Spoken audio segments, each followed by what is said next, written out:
Welcome to Pack Mentality. I'm Matt Banwart. My wife, Caitlin, and I own Red Wolf CrossFit in Huntington Beach, California. And we started this podcast with one goal in mind, and that was to make fitness education accessible, engaging, and effective for everyone. Today, we're chatting with Red Wolf 5-year vet, Andrea, who has an amazing fitness journey. She's going to be chatting with us today about her entire process and what she does in fitness and some of the experiences she's had. So, Andrea, welcome to the show. Hello. How are you? You excited? Yes. All right, let's do it. Yeah, let's get to it. Let's get right into it. So let's actually start at the beginning. What interested you in fitness in the first place, and what did you kind of do before CrossFit? Yeah, so I started my CrossFit journey actually after I had got diagnosed with breast cancer.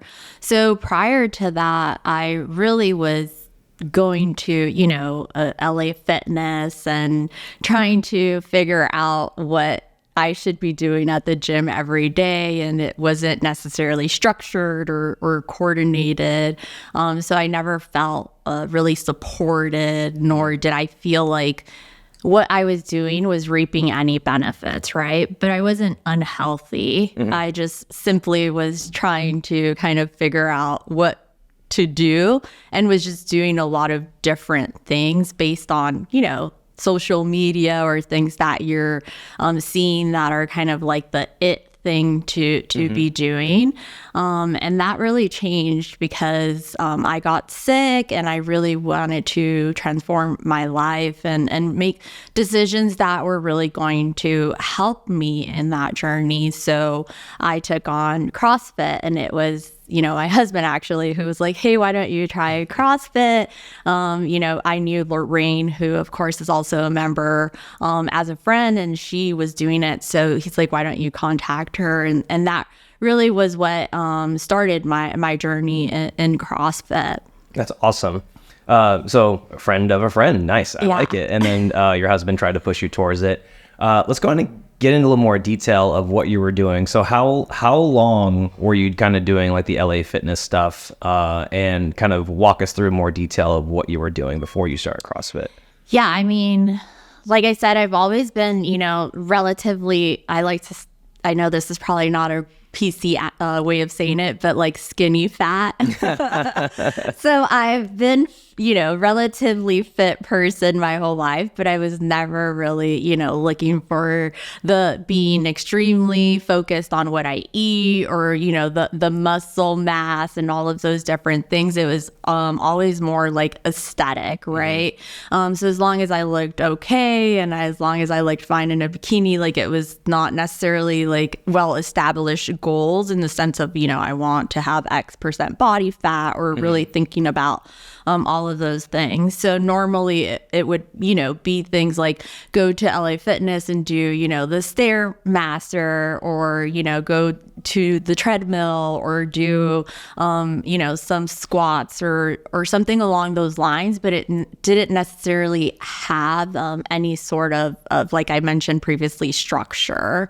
Everything was, I've seen this being done, or this person that's at the gym right now looks good and they're doing this exercise, so maybe I should try it myself. So I got it. So you kind of just saw it on social media, on Instagram or something, like, hey, let me give this a shot. Yeah. And when you did do that, did you actually look at specifically what they're doing in terms of reps, sets, and everything, or do you just see the movement and you're like, I'm just going to try that? Yeah. So normally, some influencers or some type of workout comes with the type of reps and how many of them you should do, or like some type of inclination as to like the weight you should be using. So normally if it did have that, of course I would, follow it. Mm-hmm. But like I said, it was just like a concoction of different things that wasn't really structured in a way where I feel it was benefiting me to the best of, that exercise ability. Right. Okay. So it's kind of almost like you were just you were at like a fitness buffet and you were just kind of picking and choosing what you saw kind of looked good and giving that a shot and kind of seeing where it went from there. Yeah, I think now looking back and having, much more structured kind of like fitness regimen with the CrossFit Worlds and just, at Red Wolf, the exercise itself was really good, right? It could have definitely given me the results needed.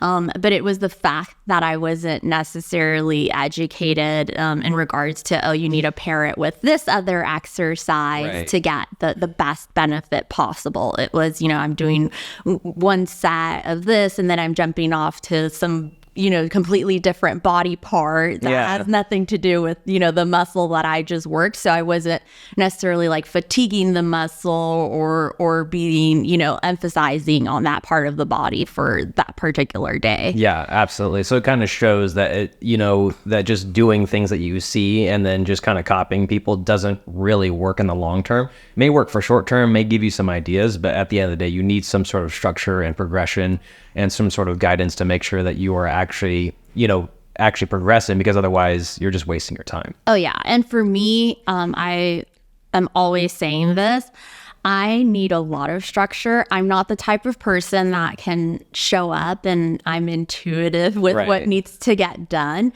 I have a lot of stuff going on outside of my, fitness life where I need things to be very much so like I can walk in, it's already been thought out for me what I need to get done and I execute, right?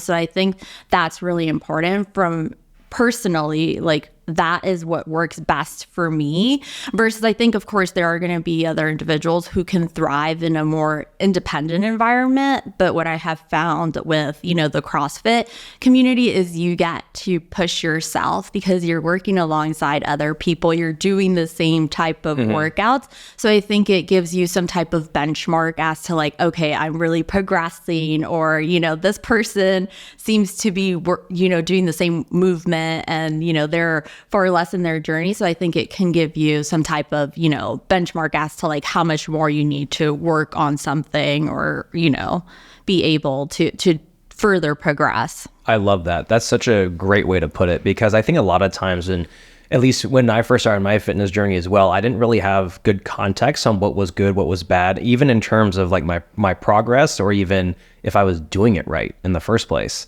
And then it got to the point where I was actually overtraining. I was working out 7 days a week, like 2 hours, and I was burned out, but I was like, why? Like I didn't even understand. So now it's like, if I would have had guidance, I would have made, so much more progression in actually less time and effort and sacrifice. Oh, absolutely. I mean, I even think,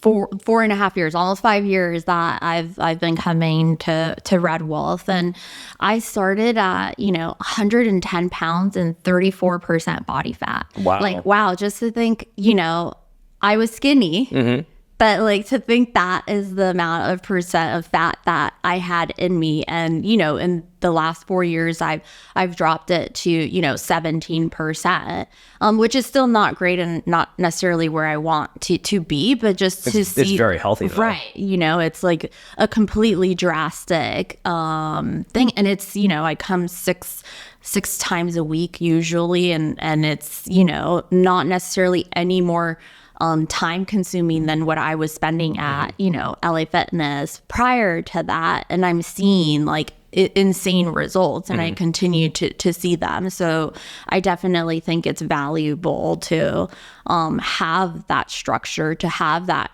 community, and to be able to have someone that has that knowledge and who, is studying and looking at trends and kind of validating those workouts for you versus you kind of going into, the plethora of like social media and seeing some influencer doing it, or they're trying to sell you, their whatever 30-day, transformation plan. And that's not necessarily sustainable. Yeah, exactly. And, I really like how you put that, of where, structure and making sure that things are filtered, because there is a lot of good information out there, but the problem is it's overwhelming. There's so many programs out there. Everybody's trying to sell something.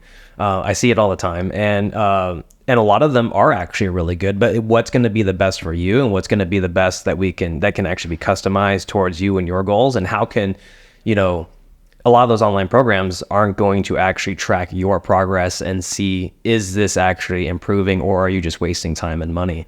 And yeah, I mean, I like what you said about your body fat percentage of being at 17% now, and where, you know, it may not be where you want to be.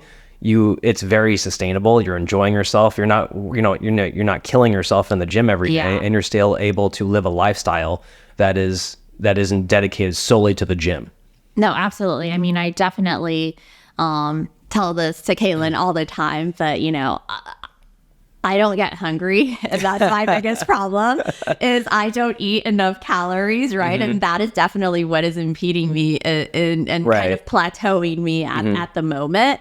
But, you know, I think it's really important for individuals to look at health from like a long-term perspective, right? Because I think like social media and just in general, people have kind of glamorized, you know, fitness, and I think they have made it to seem and sound like it's added work, when I think it should be part of who you are, right?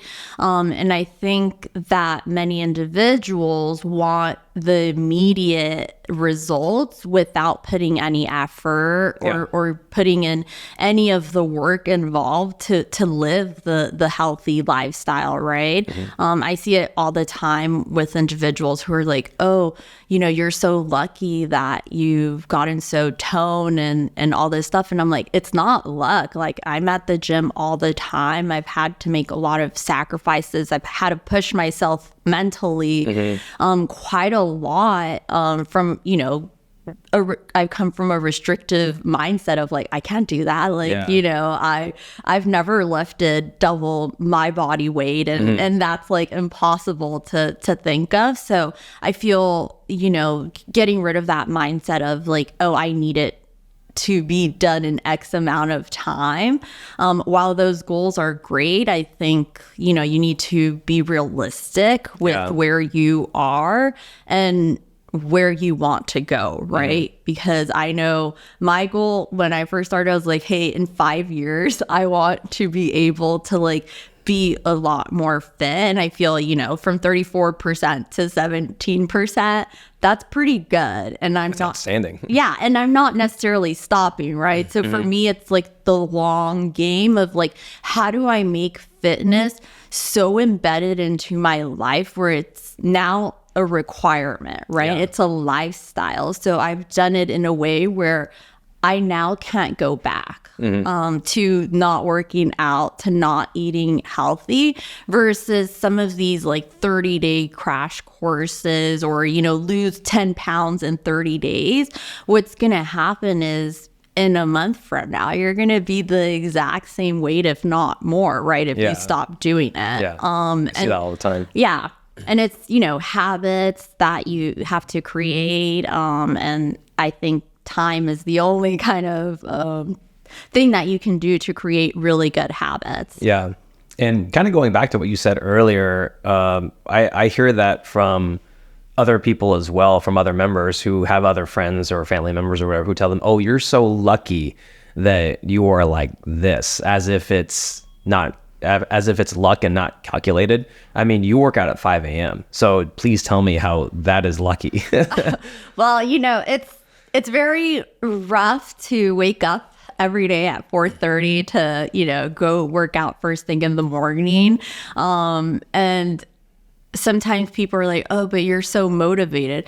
There are days where I'm completely unmotivated to wake up at 5 a.m., right? And my motivation is telling me like, stay in bed. It's so warm and cozy. And, you know, you want to succumb to that idea. And really what has helped me is I'm just determined to like meet my goals. Like determination is what drives me, versus I think a lot of people look for motivation in being able to do things. And I say, if you have a goal, like you need to have that desire and that drive to, no matter how you're feeling, you're just going to execute, right? And I think that personally for me has been what has worked, because for so long it was always the excuse of, oh, I'm not motivated, or I need motivation to really be able to like drive myself to the gym at 4:30 in the morning. But, I've done it for so long, and it's, almost for 4.5 years straight that I've been coming at 5 a.m. And if I don't show up at 5 a.m., it's how am I going to make up that workout in the course of the day and fit it into my schedule. Yeah. Right. So it's not an excuse of, hey, I didn't make it to 5 a.m. I'm checking out for the day. I'm not going to do something. So. Yeah. Yeah. You've actually flipped it on its head and be like, how can I find an excuse to still make this happen? Yes. You don't really see people doing that. It's like people will find every excuse to avoid something, but they will never find an excuse to actually do something. Oh, absolutely. I mean, and it's in my opinion, it's sometimes really sad how like we kind of talk ourselves negatively, right? Of like, oh, I can't do that workout, or I can't show up at 5 a.m. and do a workout because, I need to eat first, or we just start to make up all these things of like what we feel we need. But the body's really resilient. I mean, I used to be more of a night owl, and I used to always think that I was best and most effective at night. And this was like back in college. So I would always stay up really late. And that's when I would do like all my papers and work. And when I met my husband's the complete opposite. We met in college, and he's very much so like up at 3:30 in the morning every single day. Yeah. I mean, it could be a Saturday, it could be a Sunday, and he's up at 3:30 in the morning.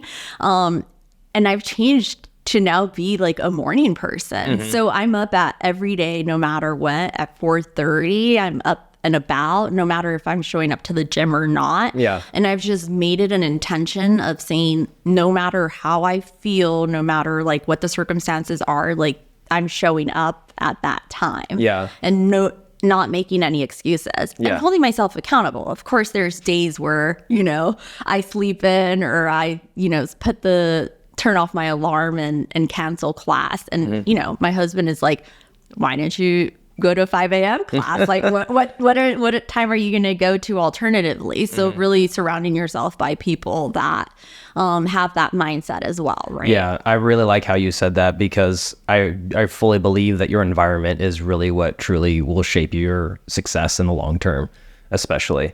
And kind of going off that, like I know you've had a lot of struggles. Let's kind of get into your main story, which is can you talk to us about your breast cancer and what that was like and going through that, and yeah, give us that story. No, definitely. So I was actually diagnosed when I was 26. Okay. Which, when you historically have heard of women getting breast cancer, it's much later on in their lives. So, of course, that came to a shock to me. And I actually found out while I was on a work trip. I was extremely stressed out. Yeah. And I was traveling for work, and I started to get a really weird chest pain, and I couldn't, the pain was just persistent and it wouldn't go away. And so by like day 3 of being on this work trip, I got like this really almost like a cramp on my chest while I was showering. And I tried to apply pressure to kind of relieve it, like kind of like pressure point therapy, and I felt a lump in my breast, and I was like, man. Oh my gosh. Well, I was 26. I was like, is that normal? Like, is it supposed to be there? Like, I had no clue like what it was. So I was like, I've always been very proactive with my health, in the sense of like, if I had a cold, I was packing my bag to the doctor's office right away. Like, I'm not the type of person who's like, I'm going to wait it out a few days. I'm going to like let it pass by. I've always kind of, in a sense, been like a hypochondriac of like, I need to go check right away and just remove it from like, my mind and not be stressed by it. Right. So I called my gynecologist on a Friday. I was like, I need to see you like on Monday. Yeah. Because I just need you to validate and check this to make sure that, I'm okay. So she saw me on Monday, and she, did an examination, and she said, well, you're really young. So normally women at your age have really dense breasts, and therefore it's kind of normal to get like benign tumors, and it's not something to be alarmed of. And I kind of fought back. I was like, well, can we just do validation so that I have peace of mind? Because back to the point of like, I'm a hypochondriac, and if not, I would just think about it and it would consume me.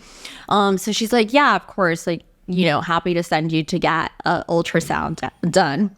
So she sends me downstairs to get an ultrasound. And I think from there, it kind of, spiraled a bit. So I got an ultrasound, and the doctor's like, it looks, cancer cells aren't uniform. So when they see it through the ultrasound, it almost looks like, when you drop some spaghetti sauce on the floor and it splatters. Yeah. It has that kind of texture and consistency. Interesting.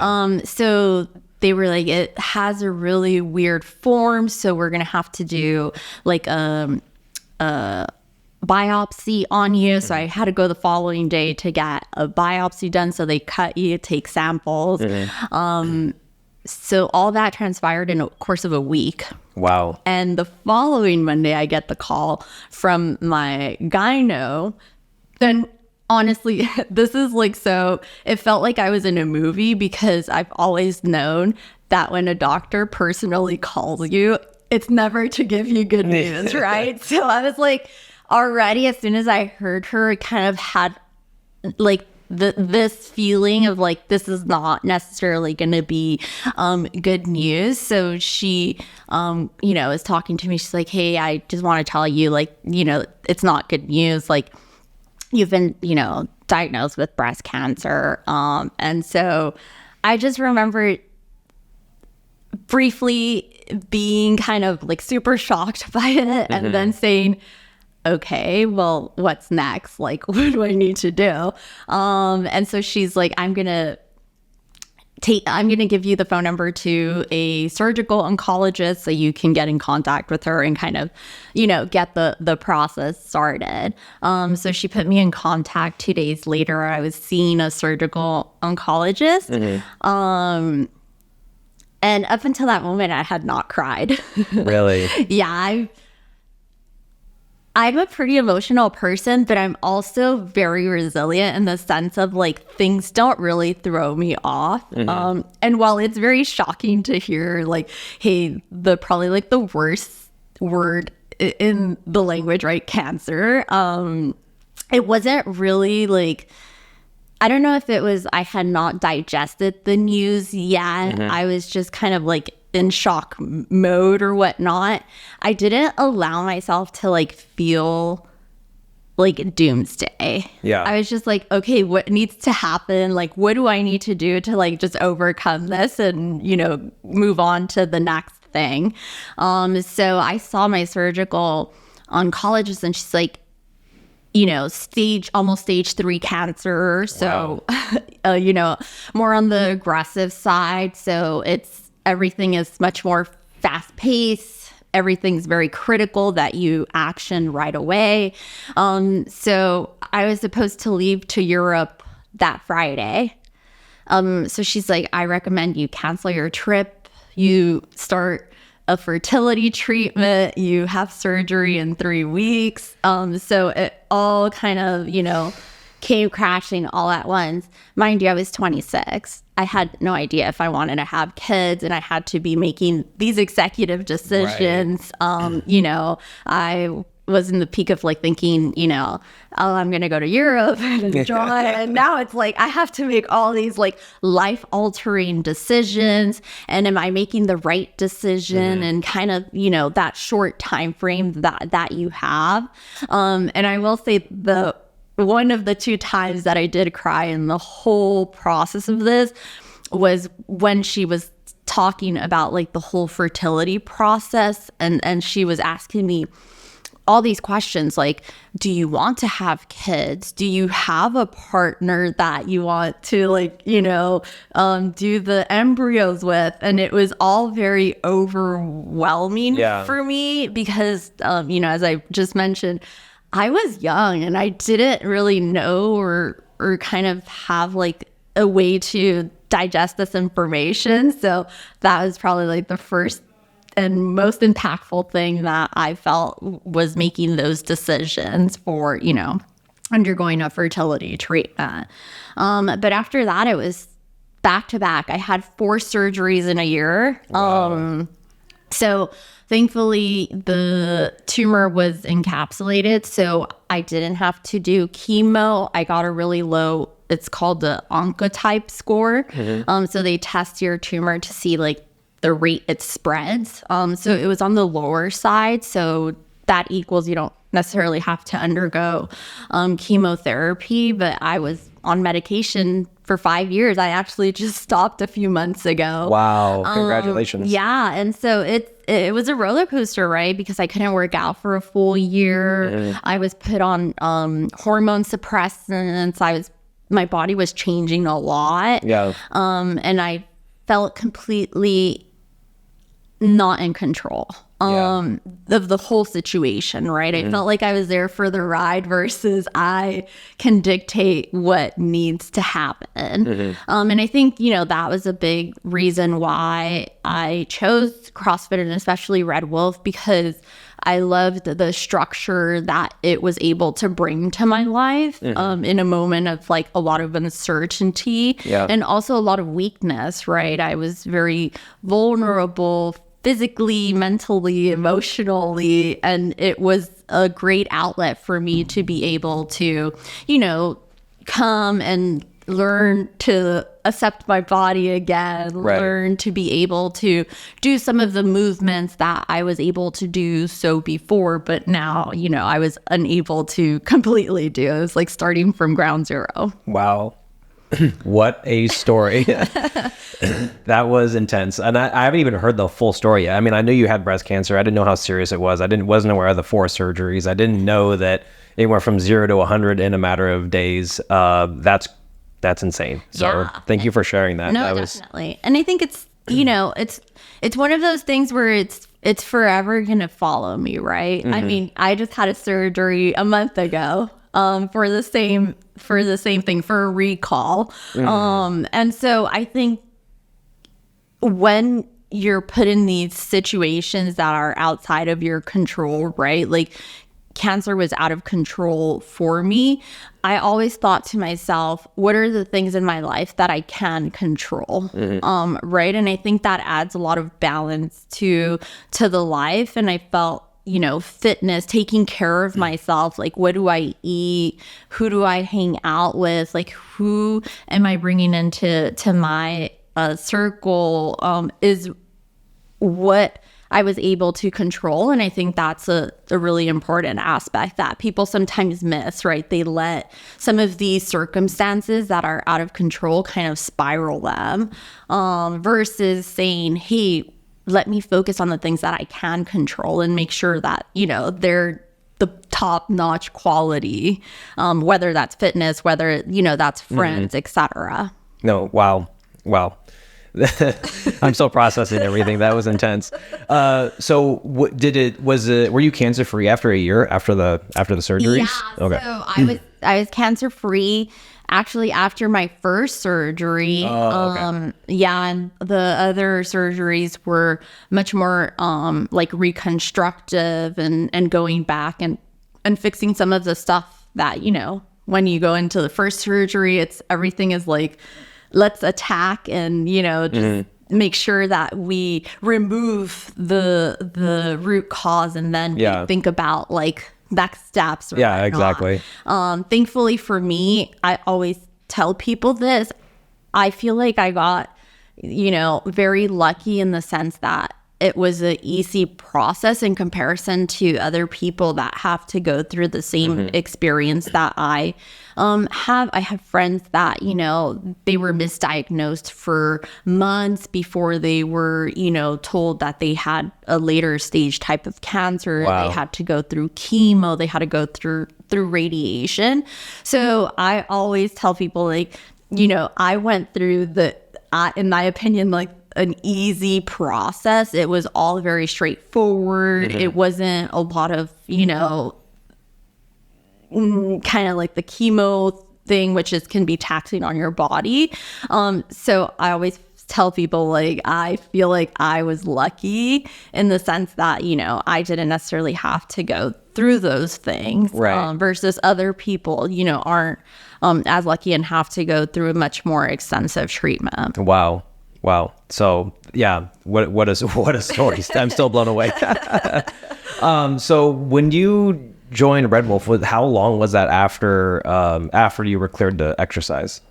I think it was about 3 or 4 months after my last surgery. Oh, okay. So that's actually a pretty quick turnaround. Yeah. Then. Okay. So you know, it was a year of not being able to essentially work out, right? Because my surgeries were so back to back that by the time I recovered and went back to surgery, it didn't give me a lot of time to be able to go into the gym. And I think big reason too why when I first started, I was at 34% body fat, but I only weighed 110 pounds. Yeah. And so I felt like it was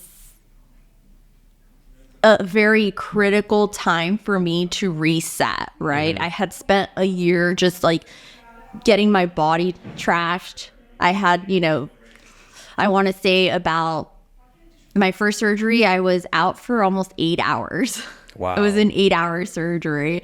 So a lot of, you know, anesthesia, all these chemicals in my body. It was just, I was not feeling my best and prime. And I really just wanted to take a hold of like my life and say, hey, I want to really change, you know, my body, change how I feel about myself. You know, body image too. I had, you know, done a double mastectomy, and so now it was accepting my new body. Yeah. So it was like a mixture of different things when I started. Mind you, when I started, it was like I could barely lift the 15-pound barbell, right? I was like, what is this? This is so heavy. I couldn't do anything. And I remember feeling so awkward, right? Because it was like all these people surrounding me that were just like lifting weight. It looked like they were, you know, gliding the weight, and they were doing double their weight and all this stuff. And here I was doing, you know, barely 30-pound squats or whatever. But I really didn't let that deter me. I was like, hey, this is where I'm starting at.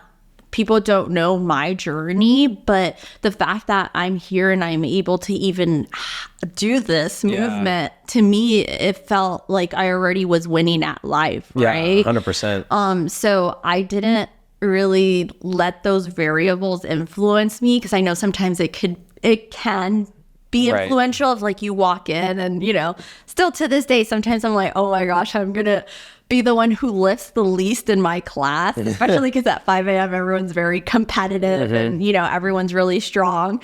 But I've let go of that, you know, sentiment of like, oh, I'm going to be lifting the least amount because I'm, you know, in a journey with myself, right? Like, I don't care what someone else is lifting, because that has no impact or influence on my life, right?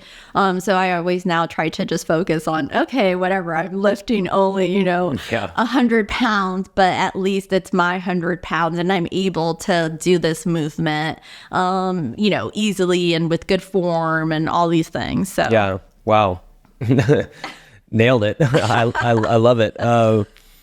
How has that experience of going through that entire experience for an entire year and then coming back, how has that experience transformed you into the person you are today? Oh, I think it's definitely, that is a main reason of why I am who I am today, right? I have a completely different outlook on life. I think not that I lost friends during the whole process. I just removed myself from a lot of individuals, from a lot of scenarios, from a lot of things in my life that were adding stress, that weren't aligned with, you know, my values of where I saw my life going. And it felt quite liberating, right? So I feel like going through a situation where you feel like you're going to die, because normally when you think cancer, you think, you know, this person's going to die if they go untreated. And having that knowledge that you were able to like survive, that you were resilient enough to like push yourself through all the hurdles, all of the commotion that comes with something as traumatic as that, you're less willing to allow things to bug you. Yeah. Right. So for me, I don't get upset. I don't ever really scream at anyone. I don't really care what other people are doing outside of like myself. Right. And if you're aligned and in the same, synchronization as me, great, like we'll get along. And if not, I'm not going to tell you anything, nor am I going to be upset by your presence or your being, but I'm just not going to give it energy, right? So I've removed myself from a lot of certain individuals, from a lot of like drama.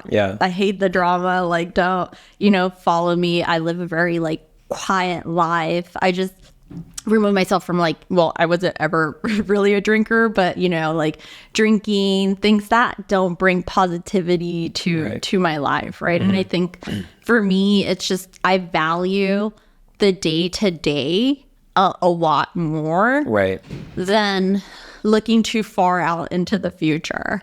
So I'm much more like, I'm going to enjoy my day versus like, oh, I need to think about like what I'm going to do in 3 days or, like next weekend or something along those lines. It really seems like that experience gave you a ton of clarity.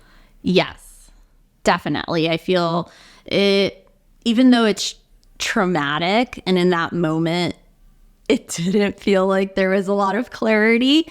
I feel that it allowed for me to better understand like what my priorities in life should be, right? Because I think for a lot of people, that's a big struggle, right? Like figuring out what's important to them and how to get there. So it helped me better understand, like, for me, these are the things that are really important in my life. And how can I, one, surround myself with people who feel the same way, and two, be in that environment 24/7, whether it's me that is allowing that or someone that is assisting me to get there. Yeah.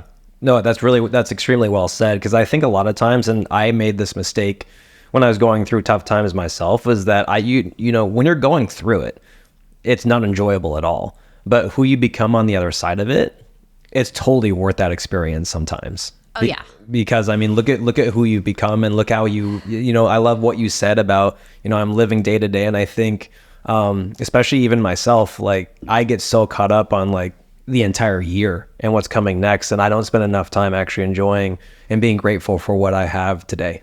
That's a great way to put it. I'm very grateful that I get to do all the things that I'm currently doing, and I don't take anything for granted. I think that's also a really important thing that a lot of people tend to do, is they take things for granted. And I can't remember, it was someone at the gym had said, oh, like, something along the lines like the membership, it's so costly or whatnot. And I said to them, well, do you go and get a Starbucks coffee every day? And, their answer was yes. Okay, well, how often do you buy yourself like a new piece of clothing, like a new jacket or something along those lines that you're quote unquote splurging? And the answer was often, right? And I said to them, well, why is that not, like, why are you not complaining about that? But you're complaining about something that is literally helping your life and improving your life. And I said, you need to stop jeopardizing the things that are going to be really important in your life long term, right? You paying for fitness is going to be a long-term benefit, right? You buying a coffee versus making it at home, or you buying a jacket that you already have 10 other jackets is not going to bring you any long-term benefit, right? And I think that for me has been kind of like the life lesson of the things that are really important are fitness, your health, your emotional well-being, your mental health, right? Like, how do you feel mentally every day? Are you bringing yourself down? Are you bringing yourself up, right? Those are the things that really are going to matter. And what are you doing about those every day? Yeah. Versus, you know, oh, I'm buying all of these things to try to make myself feel better temporarily. Yeah. But then it's not, you know, helping you long term. Exactly. I think it's that dopamine hit of that short-term pleasure that we get. You know, it's the same thing with the scrolling culture of Instagram. It's like I get some short-term dopamine. Yeah. But the long-term gain of that is actually very minimal because, I mean, I can't remember, you know, there was a time last week that I was scrolling and just looking at entertaining stuff, and I was like, I don't remember a thing. Yeah. And not only that, it added zero value to the, you know, those 3 hours I spent scrolling gave me zero value for my future.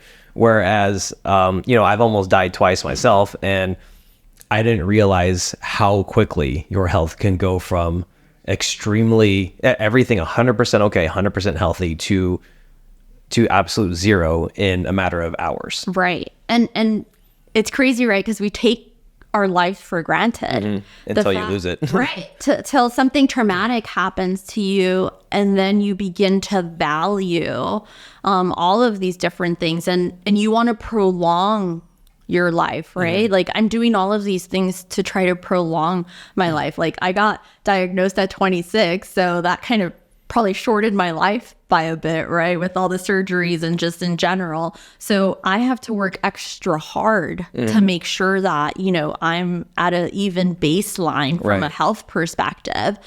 So I'm not trying to mess with any of that, you know? And of course, I find myself, to your point, right? Like, sometimes mindlessly scrolling through Instagram or doing things that are not of value to me. And, you know, thankfully, and honestly, I think I've mentioned my husband a lot, but my husband is very regimented and he's always like, he has no social media. He, you know, is all about like, well, why don't you read a book instead of, you know, being and scrolling through other people's lives? Like, what do you care about, you know, this person's life or whatnot? And I think we've kind of glamorized this idea of like, this is how I live my life. And, you know, it's all like pictures and certain snippets of our lives, but we're not necessarily sometimes truly representing who we are as individuals, right? So I feel like it's more important to me nowadays to be holistic and to show up to the people that I care about every day. Like, this is who I am, and this is the best version of who I am today, versus me trying to portray someone that I could potentially be on social media for individuals that I don't even see on a day-to-day basis, right? Right. So I think, and it's hard. I mean, I succumb to it all the time. Like, you know, it's like, oh, I want to post a picture. Or I want to show like what I cooked today because I'm, you know, really into cooking and all this stuff. And so it's not necessarily like a bad thing to occasionally do it, but knowing like where to draw the line and where to prioritize, you know, the things that are important to you. Yeah, 100%. And kind of moving into specifically your fitness journey with us is, you know, how has CrossFit impacted your recovery and just your overall health in general since then? Well, I mean, you know, I kind of hinted to it earlier, but like for me, it's, you know, mental health, emotional health, of course, physical health. All of those have drastically changed since I've joined the gym. You know, as I mentioned, I first started and I was terribly weak. I didn't know anything about CrossFit. I didn't know any of the Olympic lifts. I had to really start from ground zero. And, you know, through that whole journey of the past 4.5 years, I mean, it's changed who I am as an individual. It's really helped me to prioritize my health, right? also it's given me the opportunity to, like I said, lose all that fat, see my body really change, and maintain. I feel better about myself. I feel more accomplished, right? Every day at 6 a.m.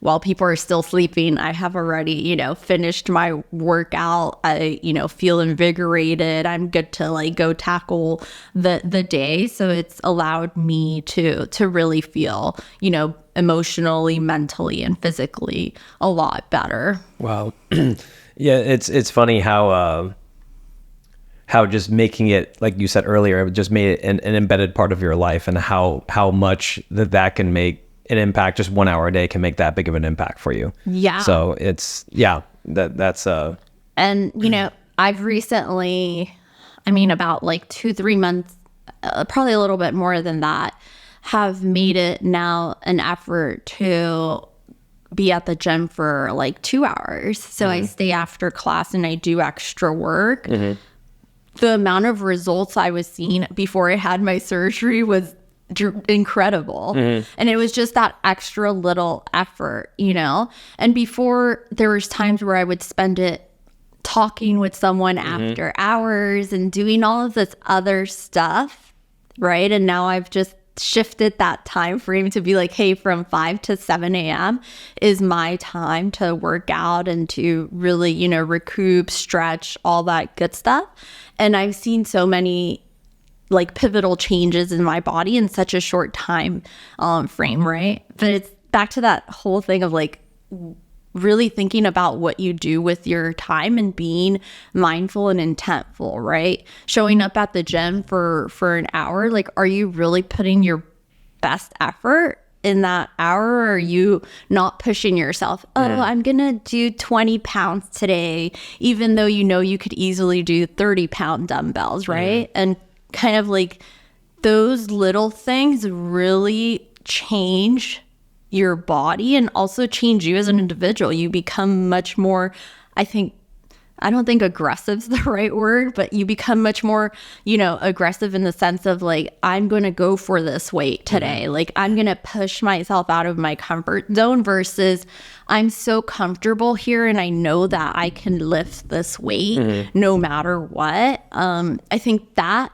example right there has been what CrossFit and Red Wolf has taught me, is getting out of that comfort zone and pushing myself. And, Caitlin's a great coach because she will look you in the eyes and say, yeah, you need to go put, 50 pounds on that bar. Yeah, she does that. You can totally lift that weight. She knows it. It's good having people around you, coaches around you that will test your limits as well, because I feel like we get so comfortable, lifting certain weights, or we're not necessarily, we're letting our minds kind of control the narrative. I think that's been really great for me. Wow. And how else has the community impacted your journey? Or did you pretty much just cover it all right there? I think so. I think, of course, I've made a lot of good friends along the way who share the values that we're just talking about of, prioritizing their health, showing up every day. I think the biggest thing is we hold each other accountable. So, if you don't show up to 5 a.m., the next day you're going to get a, hey, why weren't you in class? Or where were you? Kind of situation. And I feel like that's really helpful back to like, if you're, less dedicated and you're not feeling quote unquote motivated to go to 5 a.m., at least you have someone that might be holding you a little bit more to, showing up. Oh yeah, 100%. That accountability, it's a love-hate thing, isn't it? It's one of the things where you hate it, but you also love it because you're like, I gotta do it. Yeah. I mean, the coach, Caitlin, does it to me all the time. She's like, I'll see you tomorrow at 5, right? I'm like, yes. And now in my head, I'm like, I cannot not show up. Yeah, it's like I've already kind of verbally committed to this, and she saw me, and it was in person. It wasn't a text. It wasn't a phone call, and I can't just ghost it. It's like, this was it. You feel bad. Yeah. Like, I told you I would show up. Or someone, I have people that will work out with me post class. So they'll say, hey, you're going to be coming to class tomorrow, right? And if I say in person, yes, I am, now I'm liable to show up because I've promised that person that I would, work out with them and kind of be there for them. So I feel like that is something that I was missing. And personally for me is something that's pivotal because I don't thrive in environments where I need to like come up with the workout. Yeah. I'm not motivated to work out by myself. Like to me, it becomes very mundane and it's not, as engaging versus I'm, surrounded by 20 other people and they're all like lifting heavy weights and, having a great time, having conversation. It's just a much more fluid environment for me where I feel, like more energized and kind of willing to put in the extra effort versus, I've had instances where I come work out, during open gym hours and I'm just like, double the time to do workout or something. It's not the same, is it? Yeah, we kind of touched on that earlier about the environment, and I like how we kind of retouched on that again because I agree with you. A lot of people are looking for motivation, but even if they have the motivation, getting in that mindset of where I'm actually going to push myself out of my comfort zone is extremely difficult to do when you're on your own, or when you are just kind of copying someone else's program, or you're making it up on your own. It's like, there's no accountability to the point where it's like, I'm going to do it. I'm going to do it. I'm going to do it hard. I'm going to do it well. So no, definitely. Very interesting. I would say that for me has been key, and what I love most about the community and Red Wolf is that I'm held accountable, right, to the goals that I set for myself, and two, I have a bunch of individuals who share the same values, right? Like they want to be the best versions of themselves. They show up every day, regardless of what is going on in their personal lives, regardless of how stressed or, whatever kind of issues they might be having. The fact that they're setting aside that time to work out and they're pushing themselves, speaks volumes to the community and what, they're willing to do. Yeah, no, fantastic. Now, kind of wrapping things up here is, what's next for you? What's next for your fitness journey and your life beyond the gym? Yeah, I mean, I feel like now, and I think this has been like a constant theme, during this whole conversation is I'm looking for fitness to be embedded so deep into my roots that it's just kind of like forever thing. So, I'm going to continue to do CrossFit. I've, of course, been setting some goals aside of like things that I want to be able to achieve, and trying to hold myself accountable to them. But outside of that, I just want to be able to live a long life, right? As long as I'm permitted to do so, to be healthy, to really be appreciative of the time that I get here from a personal aspect. I mean, I hope that, soon I'll have kids and be able to like tinker in that side of things, right? Because I haven't had the opportunity to do so because of all my treatments. So I hope that is kind of like a next chapter for me. But all in all, I would say it's just being able to be healthy, to make choices consistently that will propel me forward.